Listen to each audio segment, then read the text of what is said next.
Dear student अस्सलाम वालेकुम। जैसा कि आज हम इस वीडियो में 10th क्लास के केमिस्ट्री पेपर पर बात करेंगे। मैं इस वीडियो में आपको 10th क्लास के केमिस्ट्री का गेस्ट पेपर भी शेयर करूंगा।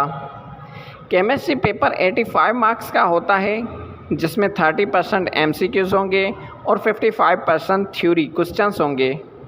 नाउ ये रहा आपका गेस्ट पेपर। सेक्शन ए में है attempt any 7 questions.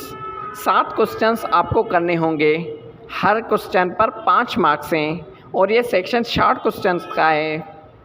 Now section B long questions. Attempt any 2 क्वेश्चंस। 2 क्वेश्चंस करने हैं और हर क्वेश्चन पर 10 मार्क्स हैं।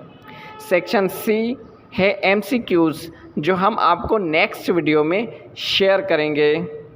ये गेस्ट पेपर आप स्क्रीनशॉट करके रख दें ताकि आपको पेपर का आइडिया हो कि पेपर कैसे आता है। और ये गेस्ट पेपर में इम्पॉर्टेंट क्वेश्चंस भी हैं जो पेपर में आ सकते हैं। नाउ इस वीडियो को शेयर करें, लाइक करें और सब्सक्राइब करें। Thank you.